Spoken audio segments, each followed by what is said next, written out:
It's podcasting time.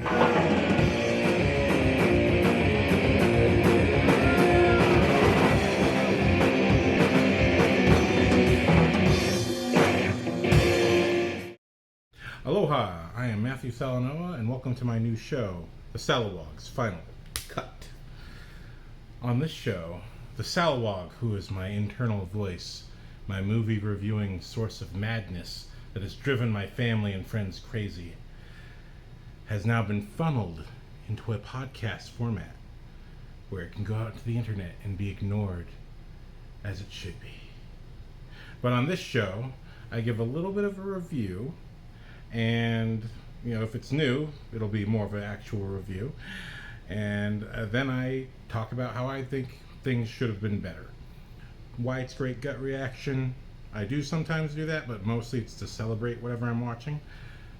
Final Cut is more like if I had the choice, if someone brought me the movie or show in its final form as we know it now and said, hey, we got a little bit of time to make this better, what would you do? So that's what this show is. But there is a caveat. For every single thing I make, I can't just have fanciful, every episode needs a 15-minute dragon battle. I need to be budget friendly here. I am Discount Deadpool after all. We gotta do this on a reasonable budget. And that's not just money, that includes time. So the caveat is my suggestions, and I'll just apply this to per episode, meaning that I only have 2 days to shoot and 1 week to edit to make it better before it goes to the big screen or to the small screen, wherever it's going.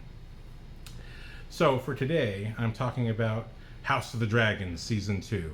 And since I'm not doing this as a traditional gut reaction, I will just do a review as far as I can remember. I just finished the episode, the finale, the other day. So, and I haven't talked about Season 1. So Season 1 does deserve a why it's great gut reaction or something. I really loved Season 1. They really jumped through time. It is a time of peace, as mentioned in this season. I really love the actresses who played the younger versions of Rhaenyra and Alicent, and then I also love the time jump to the adult versions, and I felt that all the drama and how the story moved was very fluid. I appreciated that they didn't drag their feet or waste any time. It really was just these events occur, there's a reaction, the story moves forward. I really, I should have wiped my face because I'm sweating so bad. It has been a hot summer, hence the shirtlessness, excuse me. But yeah, I loved Season 1. I thought Season 1 was fantastic. I wouldn't change a thing. When it comes to Season 2, however, I felt it was the very opposite. I think it was almost like a bad season of Game of Thrones, but not quite. Where, yes, we do end Season 1 with the terrible event, the destruction and murder of Rhaenyra's youngest, who actually had an encounter with Aemond and Vhagar. And I don't remember the son's name. I'm sorry. There's a lot of names I don't remember. I just call him that person. So this is gonna be a terrible review on those terms. But Season 1 does end with that terrible, sad event, and that look on Aemon's face of knowing he did something that he shouldn't have done, that he'd gone too far, or at the very least let Vhagar go too far, all because of his vanity and his insecurity with himself. And then Season 2 picks up with Rhaenyra in such a state of trauma and distress. And as far as Season 2 goes, everything relating to Rhaenyra's... am I saying this name right? I still feel like I'm saying it wrong. Everything going on with her plot and her story, her emotional journey, I actually felt was justified. I thought, she just lost her father only in the previous episode, and then while dealing with that, I thought she was pretty strong, and that's the thing. I thought in Season 1 she was so strong, but you see with the loss of her youngest son, her little baby, it was absolutely devastating for her. and I totally understood and felt why she would be going through that. But we also have Auntie Rainey. I don't remember her name, but I love her. The queen that should have been, or the queen that never was. I know if she was queen, she would command such a respect, because even just that actress's look, she just had the perfect look and intensity of someone who could absolutely capture people's respect and attention. And she is older than I just call her Rhaenyra, just like little Ray, because I don't remember if it's Rhaenyra or Rainy or what. I don't know. Because Daenerys, I'm like, I don't know who I'm talking about here. The main one, the main red girl. And that's why, again, I love that they're color-coded, so when I can't remember Alicent's name, it's Green Girl, and when I can't remember Rhaenyra's name, it's Red Girl. So I'm like, it's Red Girl, it's Green Girl. Damn it, I don't remember, but, that being said, I absolutely felt everything Rhaenyra went through. It is sad because I feel like in this scenario, if her aunt was in charge, I think she would have commanded such respect. But Rhaenyra being so young, and also literally this loss of her child, it's just so sudden, so horrific, right after the loss of her dad. It's hard to hold up so much strength when it gets that far. And believe me, although I'm not a parent, having helped taking care of some kids, the thought of someone hurting them or if something happened, like, I can't even stand it. You know what I mean? It's just the thought is so awful. But then when it's actually your kid, I'm like, so I totally understand. I'm like, damn, no, I would stop too. I would go take a breath as well. But I felt everything with her. I really, from the first episode to the finale, I was there for it. I do like that in the middle of the season, when things are ramping up and Aemond is getting more crazy and doing more terrible things, and Rhaenyra wants to take over, and everyone reminds her, no, you're the queen. If you go out there and you get killed, it doesn't matter. All of what we've done doesn't mean anything. So she has no choice but to remember her position and the importance of what she's trying to do. And I'm fine with the little conflicts with her son, who obviously has, he has a chip on his shoulder, both a good one and a bad one. On the one hand, he feels like he's the prince. On the other hand, he feels like he's a false prince. And unlike Daemon and Aemond, he really worries about the falseness, and he wants to be valid. Not that he wants to take over, but he wants to be validated as who he is.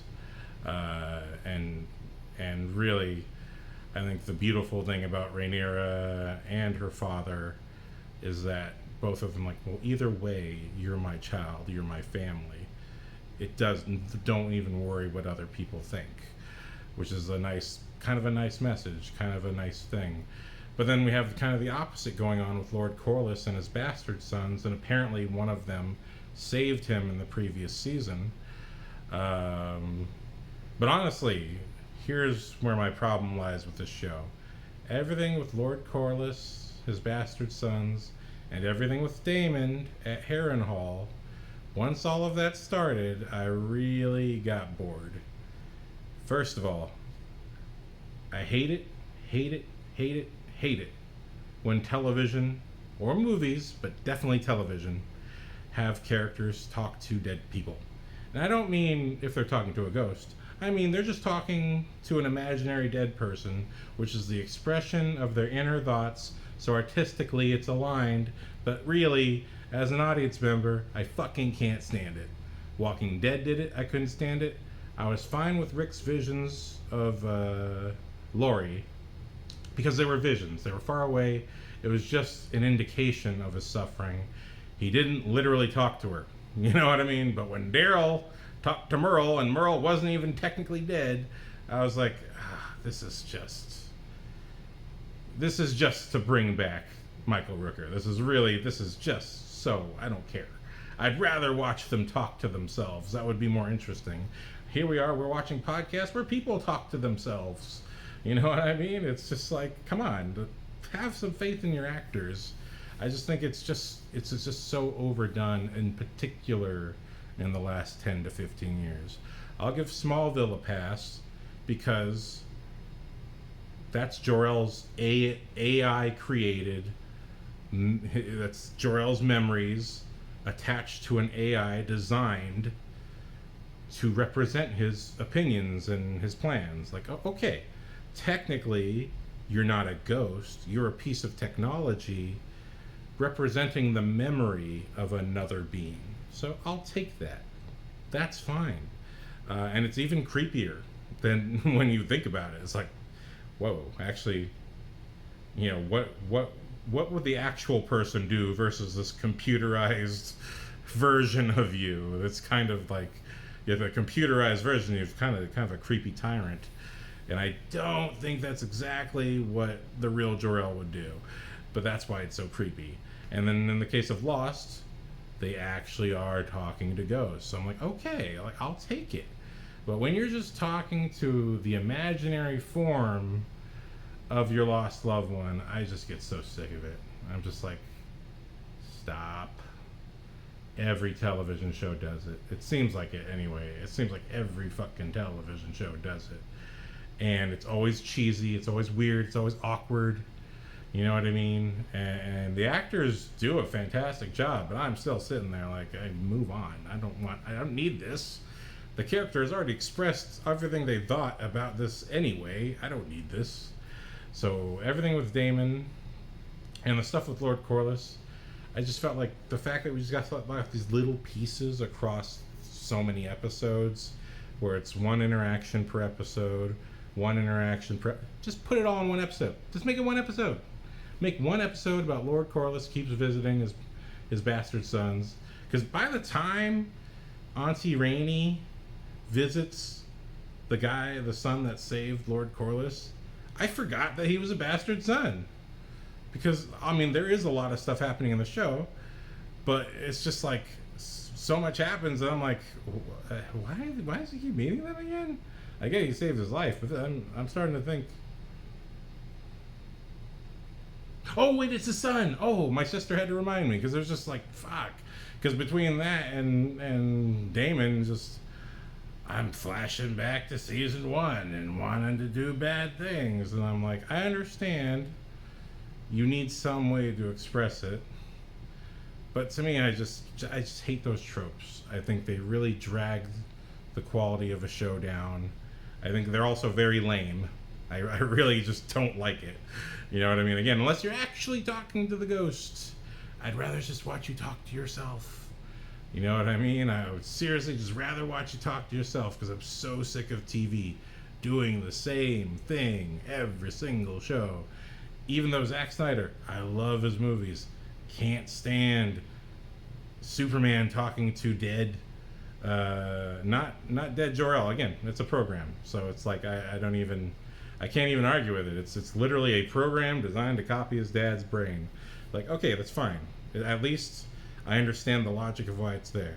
But when he's talking to Ghost Dad, I'm just like, this is boring. He's not real. I'd rather just go to flashback. Just go to flashback. Or interact with a flashback. That's okay. But don't interact with a flashback and have the same fucking conflict that you had in the last one. I'm just like, I'm so tired of this. Stop. It's like redundant. It's a redundancy. And it feels redundant when it's spread out across 5 episodes. I really just, or 4 in this case, but I really just can't take it. It bothers the shit out of me. So again, if I had an editor, just put it all in one episode or 2 episodes, okay? Put it all in one episode. Or if you're gonna spread it out, here's what I really would have wanted. If you're gonna spread it out, then let's actually spend some time with those characters. So 2 days to shoot, right? Okay, per episode. Out at the very least, you know, in editing, move around some of these interactions. And look, we got a lot of, like I said, put all Damon's shit, all of his dreams and stuff into 2 episodes. And then instead of spreading that out across 4 episodes, keep it to 2, and let's spend some time with those characters he was commanding, showing what they do. We don't need to literally show his soldiers abuse women and children, but we should show that they're kidnapping them. Show an instance where that lord whose head he cuts off in the second to last episode, show him in charge of some men who want to do bad things, and show him allowing something to occur. We don't actually have to see it. Just show his character that that's who he is. Show that he does deserve it. You know what I mean? Just show it. And again, when it comes to the sons, show me a little boat adventure. Show me a little fishing adventure. You know what I mean? Just a little adventure goes a long way, because so much of season 2 is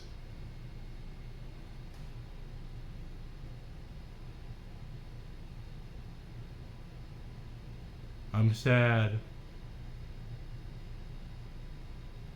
I'm reasonably sad. This makes sense for me to be sad.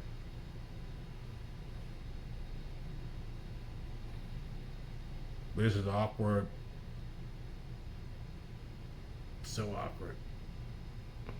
Awkwardness. Just so much of season 2. This is awkward, son. It is awkward for me too, father. We are saying this with no words. I'm Damon. I'm kind of having a drunk interaction with a ghost. Ooh, I have bad thoughts because I'm a bad man. That's what I do because I'm Damon. You know what I mean? It's just like, dude. I understand wanting to keep it dark, wanting to keep it bleak, because you want that tension to build when it's time for tension to build. But sometimes you gotta break the tension with some fun. And I think it would have been really cool and added credence. You know, I really like, you know, I really got into it when it's funny, after my sister reminded me that these are Lord Corliss's bastard sons. Immediately the next episode, he's shaving his head. Oh, that's fascinating. Like, see, I'm seeing something that the character is doing that has to do with his life. I'm not just seeing him stop working to have an awkward conversation. It's just like, it's not going anywhere. I don't care. I understand what you're going for, but I don't give a shit. But when he gives that speech about, you didn't know how hard I had to work to survive and you weren't there, and to watch you carry another son's on your shoulders and love him. Show me, motherfuckers. Show me. You know what I mean? Show me. You know? We got 2 days to shoot, right? I want 1/2 day dedicated to we can do it in a one shot, where, I don't know, second, third, or fourth episode, it doesn't even matter where it is. Give me one shot where we're watching Lord Corliss with young, whatever the son is that died, and he is literally lifting him on his shoulders, and then we come down and see a little blonde-haired kid watching, and then cut to he's on the boat, and we're on a little boating adventure, and that's a 1.5 days of filming there, where for sure it's going to be at least a 1.5 days of filming, no matter how fast you shoot, where he's on a little boat adventure, and they're fishing, and you know, a man, you know, gets caught in a rope or something, and he show his character. He saved Lord Corliss's life, although we didn't see it happen. So let's see him save someone else's life. See how much it's a struggle. Just one scene where it's a struggle to save this man's life from the rope. Otherwise, he's going to get yanked down and killed somehow. Show something of the struggle of what he actually does. And don't just talk about it, because then it's lip service. Then I don't care. You know, I mean, show don't tell. This show is full of a shit ton of telling and not showing. So just a little bit of action would really go a long way, but not only just, you know, to break the tension and to lighten it up a little bit, but also to show what these people do. I mean, we're about to go, especially now that we've ended the season and there was no final dragon battle. I mean, come on, have some level of action, something for us to grasp onto, but also to understand who this character is. I mean, he does give a very solid speech at the end in that final episode, his confrontation with Lord Corliss. But again, it doesn't hold as much water if we don't have to actually watch it. I mean, if all we see is a bunch of men who look dressed very nicely and completely clean, and all they seem to be doing is walking back and forth on a boat, you know what I mean? Then we're not actually getting the sense of how much work they have to do, or what sacrifices they make, or what, you know what I mean? And especially if they just seem to be bachelors chilling out. I mean, I really like the brother, Adam, and I don't even know, again, because their interactions are so awkward, and they're interspersed between Damon talking to dead people. I completely forgot their names as well. And it wasn't until the second to last episode, Adam. Not bad, Adam. Well done, Adam. I was like, oh, Adam, that's your name. Because I liked Adam. I was like, this guy is just automatically likable. I don't really know what it is. He's got a kind of energy, a positive energy, the way he looks at things and how he's trying to push Baldy brother. That's all I know. He's also a good actor, but I only know him as Baldy brother. He has a good energy. I like that right up front. He's talking to his brother about, hey, you should be more ambitious.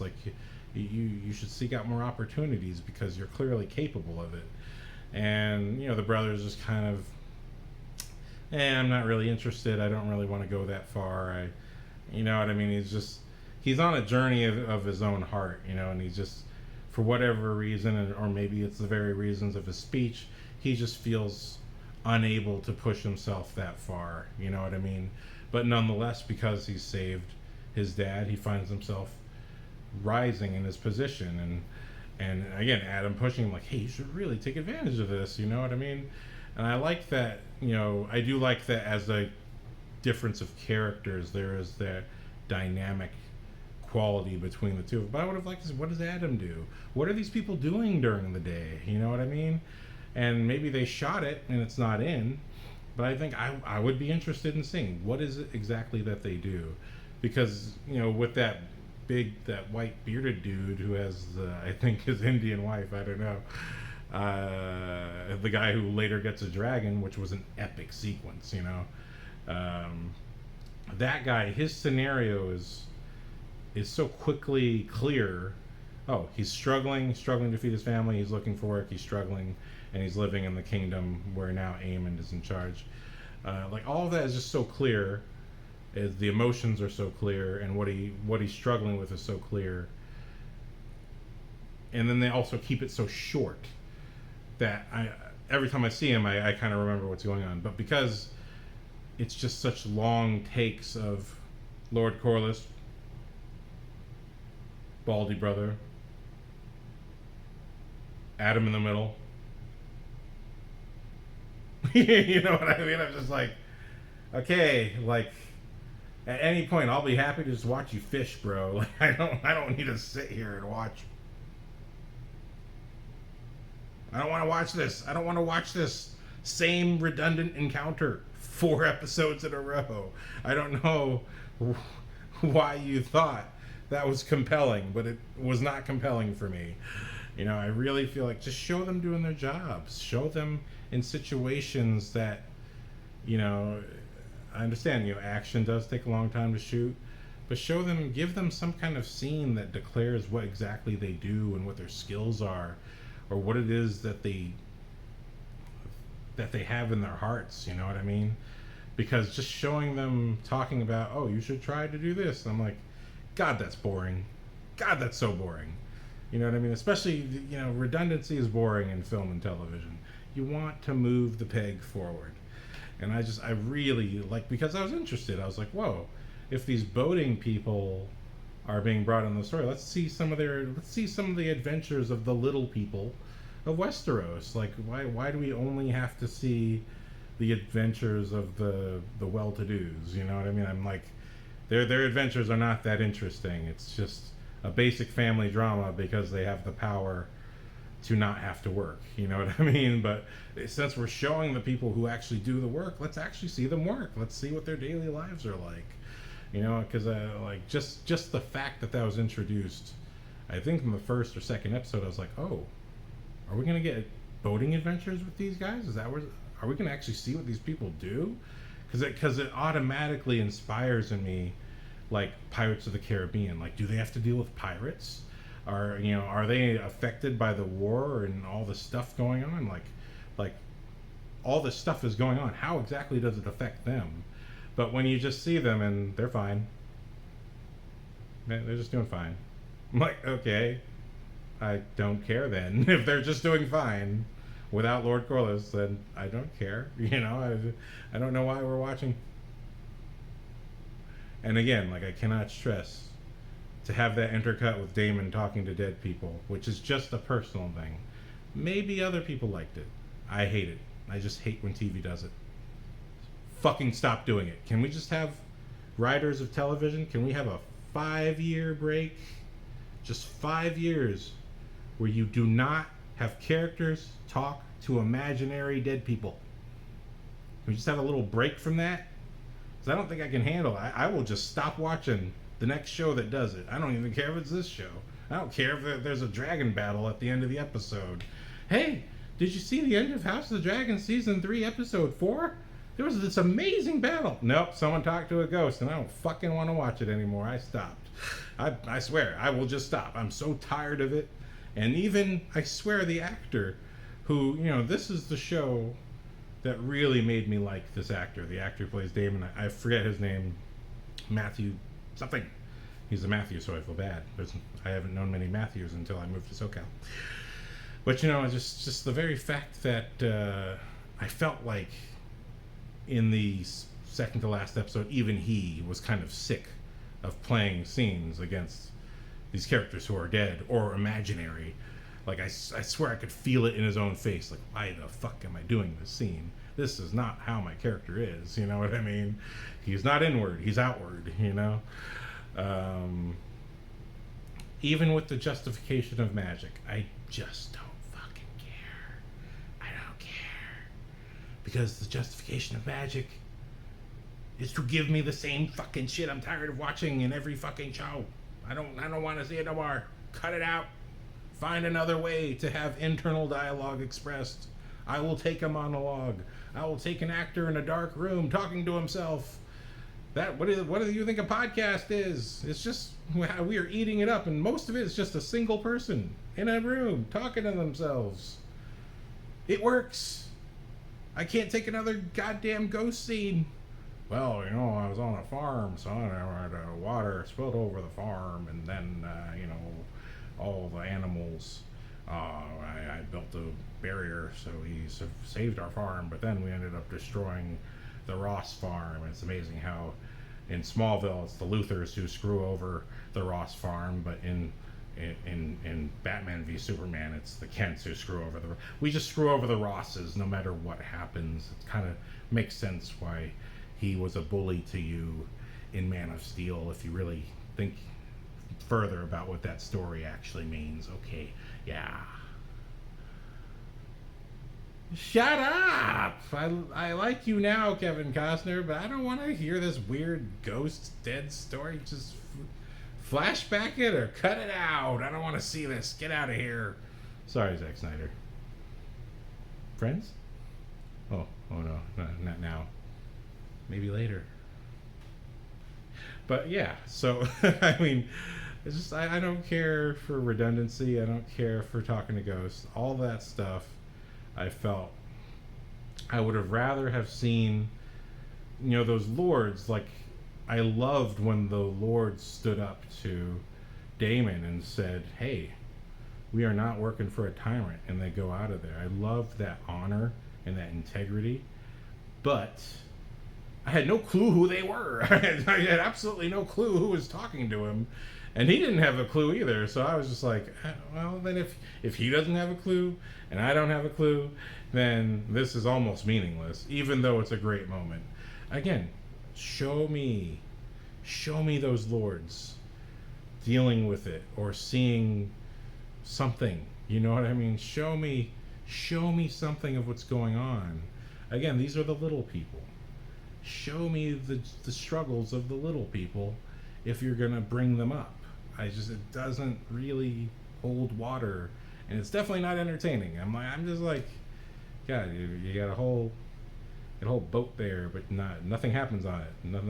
I'm pretty sure that all those people on that boat just walk back and forth carrying the same barrel. It's starting to look that way. That boat. I don't think that boat actually ever sets sail and catches any fish. Pretty sure they're just pretending to do it. You know.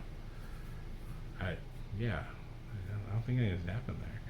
But anyway, those are the things I would change. Condense Damon stuff to 2 episodes. Just as talking to dead people. If you want to keep it, you shot it. You can't really get rid of it. I understand it as an arc.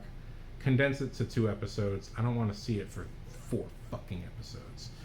But just show, and even better, rather than having him talk to dead people for 4 fucking episodes, I really loved when, in the last episode, that guy finally shows up 3 episodes later. Why is everyone else getting to where they need to go within 5 seconds, but this guy takes fucking 3 episodes to show up after? Who was he visiting on the way to see Damon? It took him that long. But, you know, if anyone else wants to visit, I mean, I don't know the map of Westeros. Maybe it makes sense. But still, it took him 3 episodes to get to see Damon. The minute he heard that noise, and I was just like, the magic is working. But I would have loved just lay that track. Instead of 4 episodes of Damon seeing dead people, 2 episodes of that eeriness, of the shadow appearing, of something. Just build it up a little bit better, you know what I mean? Rather than he's just automatically seeing people who aren't there, because that just gets old. I think that just gets old very fast. It's just so overdone, and I do not think it's that interesting. If it's an actual ghost, if it's gonna actually go somewhere, okay. But if you're just gonna keep doing the same trick over and over and over again, it's not that interesting, you know. But I love it when it's subtle. When it's subtle and it makes you think, what is that? I'd rather think that for 2 episodes and then see it flesh itself out. Because on the one hand, I understand when he has the vision of Aemond, you're building up this kind of false confrontation that's not really there because Aemond is up to other things. But you're trying to create this kind of cross tension there and maybe set up their conflict and all that. But when it ends up just being a vision, and then we have 3 to 4 more episodes of it, it's like, okay, I can't take these visions anymore. You get one to 2 episodes where that stuff has actual value. And I'm just saying this is my perspective. I could be wrong, but I think you really get 1 to 2 episodes where that has actual value if you're going to have full-on interactions and speaking. And then beyond that, it's just like, okay, fucking get somewhere with this. You know what I mean? Get somewhere with this, because I personally just hate when TV does it. Obviously, because I've just repeated myself twice about it. But yeah, so some more build up, see the struggles of the little people. I mean, that's really what I would add to it. Is like, I just feel like, you know, the interpersonal drama is less interesting in this season, because, and also in many ways, this just feels like we're back to Game of Thrones. You know what I mean? What I loved about season 1 of House of the Dragon is that, oh, this truly is another story of another time. The fact that it starts off with this sort of legendary, epic moment of Rainey, I'm sorry, Auntie Rainey, the queen who never was, like this very epic origin to why Rhaenyra's father becomes king. There's just an epicness to that. And then you see all the consequences, and the story just moves, and it moves, and it moves. You know, I think that's what I like about storytelling, is that even though it's a TV show format, you're still telling a story like a movie, where time just moves as is needed to tell your story. And you're not dragging your feet, you're not lingering on anything that doesn't need to be lingered on. You just keep moving things forward. I felt like season 1 was just, even though there basically was almost no action in season one. It was more like smaller conflicts. Even when Daemon goes and conquers, and when we don't actually see him battle, we see him in the aftermath of a massive battle, challenging that tri-state king or whoever the fuck the bonehead creepy guy was. We see him challenge him and call out, and then we don't even see the battle. That season one really proved how you can have a cinematic storyline and not have a lot of action, which is a huge budget and time sucker.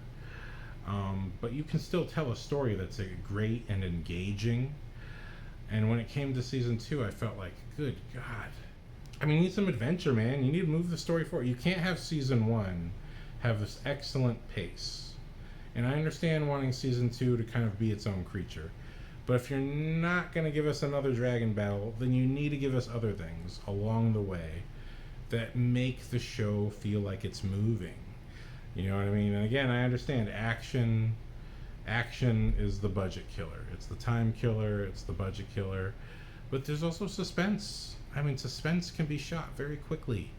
You know what I mean? You can have suspenseful situations and things happening that don't require physical action and stunts. A man gets caught in a net. Like I said, watch them on the boat. You can get 100 shots of your boat flying around, so you can just reuse that boat footage in other episodes wherever you want, because you're only going to use one or two. And then you get, like a half-day scene of, a man gets caught in a rope. All you have to do is the man caught in the rope with some water splashing up on him, and the bald son has to save him. Basically showing his skill, the very skill that saved Lord Corlys, that started his initiation into this season. Show what he does. Show how good he is at what he does. Because also, especially with season finale's end, we got to know what exactly he's going to bring to the table for season 3, right? Like, you gotta, if that was how season 2 was going to end with this, although I loved it, I loved that montage, but when we got there, I ultimately felt like, put that in fucking episode 5. You know what I mean? Because I felt like you just dragged your feet with so much stuff. So much stuff. Even though I understand everything happening with Rhaenyra, coming to the bastards, all that stuff, and needing to find a dragon rider, I felt like all of that absolutely made sense. What I love about Queen Rhaenyra's plot and storyline is that she really is putting her house in order. You know what I mean? And that's what a queen should be doing. Or a king or queen, whoever. She is putting her house in order. Whereas you see on the other side, when it was Aegon or Aemond, Aegon is too busy having a big opinion about himself to have any idea how to put his house in order. And Aemond is too busy trying to make a name for himself and to make himself important to make anything in order. He's actually causing the stress of the people. And so all of that's interesting, but all of that works. But when it's not on those characters, I just feel like the drama's not moving. At least with, again, bearded guy, big bearded man. I'm like, yay, a big bearded man. At least his struggles were so quick. Like, they were very short scenes. So if we're not going to delve into it, shorter scene, but at least he represents the struggle of the people. Like, okay, I get it. I understand that. But, to see redundancy, it's not interesting.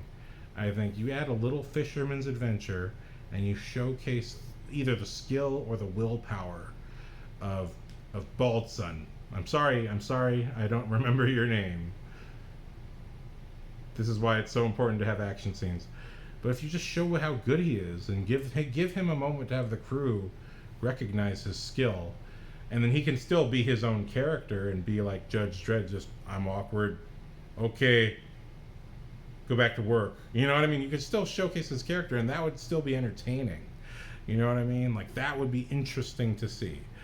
You need moments. Like, it was an interesting. I was watching Kind of Funny, and they're talking to their friend of the show, writer. I forgot his name. Kind of Funny had a writer, Gary Whitta, on their show, and he wrote the Book of Eli, and on this particular Gamescast episode, Gary Whitta was just telling stories, and he was talking about how directors are very different from other people with what they ask for. They always want a moment or a scene that they feel is important for the character, or somehow building the character arc of the movie, or some kind of visual that represents some theme. And so I am a director myself, and that's what I'm thinking, but I do think that's what these shows need. You need these signature moments and these signature scenes that are both fun, break the tension, but also they got to tell you who these characters are, because I felt like until I saw Baldy Brother cutting his hair and seeing, oh, his hair is white, oh, that's why he's bald, it's not natural, he does it to himself. Like, I thought, wow, you know, I just thought you were a male pattern baldness victim. Like, oh man, no, you're doing this so that no one knows, and not only so no one knows, but because you personally are angry at your father for leaving you for so long. Like, wow, that made so much sense, both just seeing it and also later with his speech. I was like, see, things like that you need character indicators, but I would really have loved just to see them in action. Like, show them in action. Come on, everyone else gets a fucking action scene. You know what I mean? Show them doing what they do. Show their plight. Show their struggle. It doesn't have to be a long scene, but show what they're doing. And I hope with future seasons, like, if you're going to drag your feet, you don't have to think of the audience as literally needing action. I think that's a big mistake. It seems to be a modern thing. Because you see in episodic television 15, 20 years ago, they could keep a plot moving because they had to, because you only had 5 to 8 minutes before commercials. So they could keep a plot and premise moving. As stupid as it could be, at least the story and the premise was moving. This is what I've enjoyed about watching Talkville, is that yes, there are episodes that are completely dumb, but there's also episodes that are great. But whether it's a dumb episode or a smart episode, the same thing is happening. The plot is moving, the story is moving, and some characters will be passive. Maybe the main character is being more passive, but if there's a villain character or an important side character, you're going to see something that they do, or see something about their character that's important, that's going to contribute to either what's going to happen later or just within the episode. Everything contributes to the episode itself. And I think that's something that's totally been forgotten with this sort of 8 to 10 episode thing that we do now, where, you know, yes, it's okay to have slower, more paced storytelling. It's okay to focus on your characters more now, because you don't have to do 22 episodes anymore. But as long as you're doing it, as long as you're having an hour-long format, don't waste that hour. Don't think that the audience doesn't need to have a little bit of fun.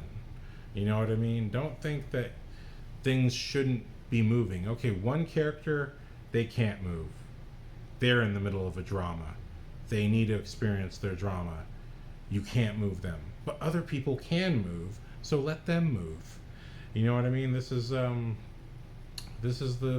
key to keeping that spice in the relationship between the show and the audience. I do think that there's a false notion these days when it comes to movies and shows that audiences literally need action, as in fists flying against each other and all this stuff. But it's just not the truth. I mean, imagine storytelling before now. Audiences were still hooked. People still watch Taxi Driver and are fascinated. People still watch Terminator 1 and 2 and are enthralled with the storytelling. But there's not constant action in any of these movies. There are a good amount of action scenes, but there's all this engaging storytelling and conflict in between. And when, again, going to the first Terminator, what do we have? What do we have that both separates the first Terminator from other slasher films, which Terminator essentially is? We have these flashbacks from Kyle Reese where they're dreams, but they're also sort of flashbacks where he's remembering the future war that he came from. So we see what he did as a soldier in the future. And although they're very short scenes, they are intense and they are technically action scenes, but they're also mostly full of tension. They're mostly him crawling and hiding and doing one thing. You know, in one scene he's driving, but it's just him doing one thing that is engrossing us and making us pay attention to what's going on. And you know, and in particular, my favorite of his flashback dreams is when he's done doing his little night scouting. He comes down to the underground bunker, which you can see is just kind of a altered sort of parking garage or something. And you see him, and he's just walking past people, and you see all the little stories and lives of people. You know, you see the two kids running around with a stick and they kill a rat and like, oh, we have dinner tonight. And then he passes another little family and they're all huddled together with one blanket looking at the TV, but the TV is just a flame. And that says a lot. And even one kid points a stick and acts like pew pew with him, and he points his gun and goes, hey, you know what I mean? And it just gives him a little nuance. It gives him a little color. It gives him, but also tells you that even though this is a dream, it's also his experiences of the future war. So even though, like I said, when his first flashback, he's just kind of running and hiding, and then he throws a bomb. That's not a lot of physical action, but it is action, and it is suspense. It's holding our attention because he's hiding from that gigantic robot, which is just a handful of shots, but it lasts for a period of time and it gives us a lot of tension. You know, imagine like the first Lord of the Rings, and I mean literally Fellowship of the Ring, is mostly the hobbits hiding and someone breathing and looking over them. And so, you know, you could save a lot of money. I think movies and TVs today waste their screen time by trying to get straight to that, ooh, we need the fast-paced action and all that. You do need action, that's true. But also, you know, if the action is not adding to the story, or if the action is redundant, then the audience doesn't care. You lose them again because you're just trying to do the coolest moves the coolest way. And if the movie isn't the coolest movie, then it doesn't really hold water. You know, that's how I felt watching In Time with Justin Timberlake. I was pretty much 100% with that movie, and Olivia Wilde is amazing for her short screen time in that movie. But I was like almost 100% with that movie until all of a sudden Justin Timberlake starts doing fight scenes like James Bond. You know what I mean? And there is a reference to him, his mom, Olivia Wilde, saying, I don't want you fighting anymore. But, you know, fighting, what they're setting up is when you do an arm wrestle, but that's when someone is taking your time from the other person. And I was like, oh, that's fighting. You weren't setting up the James Bond thing. You were setting up awkward arm wrestling with suggestive looks. No, I'm kidding. But really, it's just like when he suddenly starts fighting like James Bond and there's nothing to indicate that he can do that. It just completely lost me. So you do not need to have that type of action. You look at Enemy of the State, and nobody does James Bond moves. Nobody fights kung fu at all. There is tons of action, but there's also a lot of suspense. You know, the movie is built up on, you know, lots and lots of suspense and building up. And, you know, and suspense is a key tool of storytelling that not only will it save you some money and some time, but also it's a building block toward the action. It's a building block toward the drama. When you have a character in a tight spot, and you don't know what's going to happen next, suspense gives you a lot of entertainment value, but also you can use it to show the character. And even like I said with Kyle Reese, although he's underground and we're getting the little sad stories of other people, it's building up to a big action sequence. So just showing these little stories, it doesn't cost much to shoot. I mean, yeah, you got to put all the people there, but you're not shooting stunts. You're not, stunts take so long to do and to set up, and then you got to do it again and again and again. You don't even need that. You can just have, again, a guy against the wall creeping around is still entertaining and engaging, and you can utilize that. Like, again, my suggestion, having the guys fishing and they're doing a good job, but then a guy gets caught in a net. Just the suspense of he's caught in a net and you're reaching for him. You know what I mean? You don't need a stunt guy. Well, you do need a stunt guy on the rope, but you don't need a stunt guy to do a 350 flip. You don't need an explosion. You just need someone throwing water up at them and the guy going, ah! I mean, you could make it a really safe scenario using a stunt man. You could make it a very safe scenario where, you're not even in the water, you know what I mean? But you just have a guy on a net with someone throwing water up on him, and he's reaching up, and the other guy's reaching down, and that suspense will sustain us. You can shoot that cheaply and quickly and not have to have $100 million stunt action happen scene, but just to show what this guy can do, how capable he is, and how important it is to him to have concern for other people, because that's his job and that's his life and that's what he does. And it's, again, the very thing he did, he saved Lord Corliss's life in the previous season. So we get the answer to, well, what is this guy's skill that he has? What is his determination to do the right thing and to save someone's life, Or even if he does command someone, hold my belt, hold me by my goddamn boots if you have to. I need to grab this guy. You know what I mean? And no one else will do it, or people are scared to do it, or they're hesitating, and he doesn't hesitate to jump and try and get him. Hold my belt, hold my feet, I'll get him. Give us that, you know what I mean? And again, this, it takes a few hours to shoot, but it gives you a good 5 to 10 minute sequence of tension, you know what I mean? And just keeping the tension alive with different types of tension and suspense. That's the kind of stuff that keeps the audience engaged, but you don't have to spend a fortune on, well, the ship capsized and all that. No, you don't need any of that. They were just fishing, things were going fine, one guy falls onto the net, and he's totally gonna die. This is something simple. But those key moments, think like a director. You want to be a better writer, think like a director. A director is not just a director, he's the audience. He's the audience going, why the fuck are we spending time with these characters? You know what I mean? Now, you as the writer, and here's my comment on writers, because I've kind of, with now that podcasting is there, I kind of see it now. Because I don't really consider myself a writer. I want to write, but I really consider myself a director who happens to edit. Because that's my bread and butter for 15 years is editing. But I consider myself a director. I always think, what are those key moments that define what a character is, but are also kind of exciting, that kind of keep me engaged, that kind of keep me thinking about who this person is, even long after that scene occurs.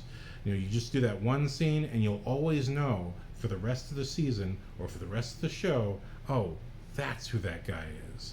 So when stuff goes down again, that's the guy you want in your corner. That baldy guy, he is a hero. He just doesn't socialize. Hey, he saved his life. Baldy guy saved his life. He didn't hesitate. Yeah! And then to show his character, okay, go back to work. Fuck, I don't want to fucking be praised. Goodbye. You know what I mean? He's Judge Dredd. He doesn't care. He's just doing the right thing because it's his job and that's who he is and that's what he does. He doesn't want the praise. He does not care. That's who he is.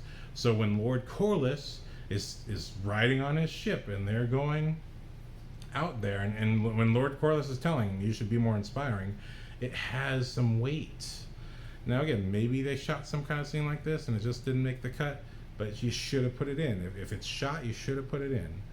And that's really all I have. I'm not asking for a lot. What I'm asking for is literally 2 to 3 scenes, both with Lord Corliss's sons and with the lords who both work for and won't work for the tyrant, Daemon.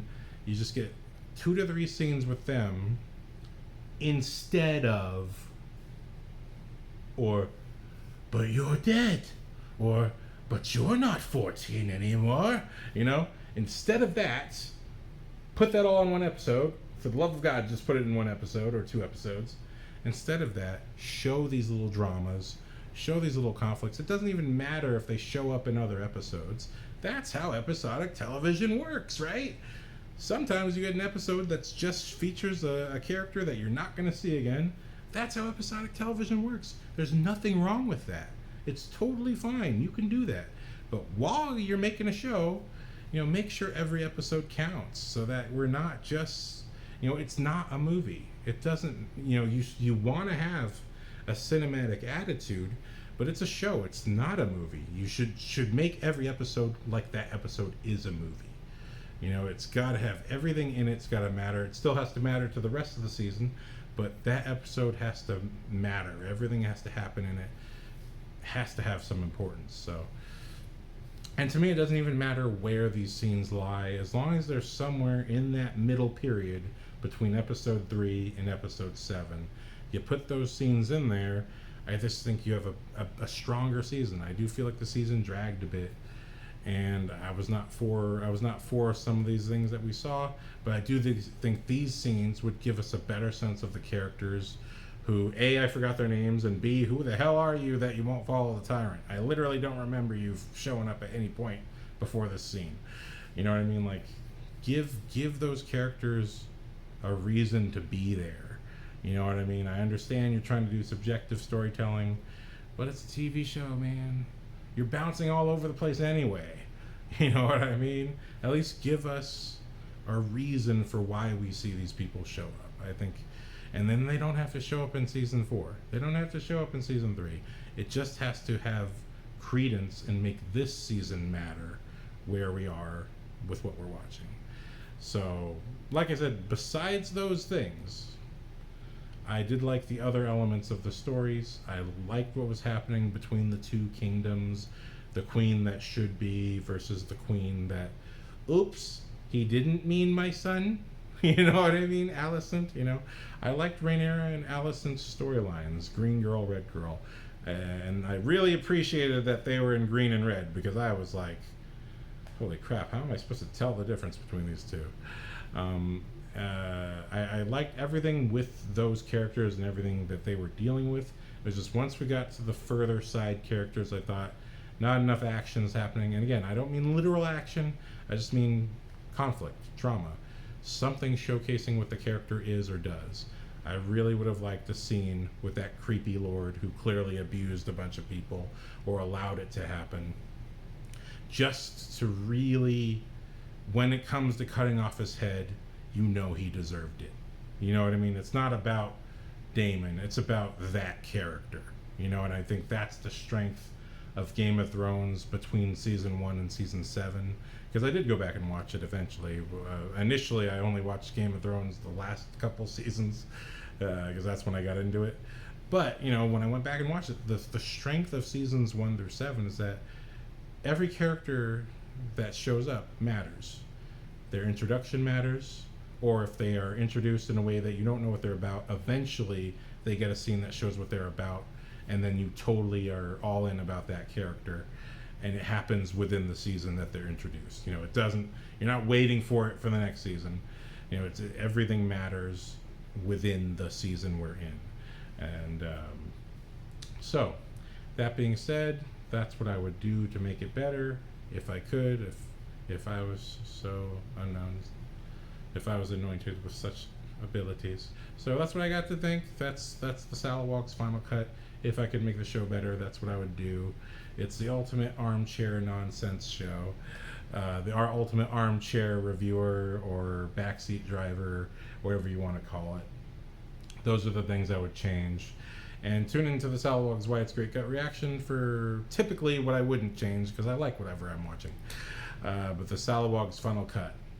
This is where I talk about how would I make it better if I could step in there and do it. And that's the end of this episode. So thank you very much for watching. Tune in for more. Like and subscribe if you liked this. Thank you.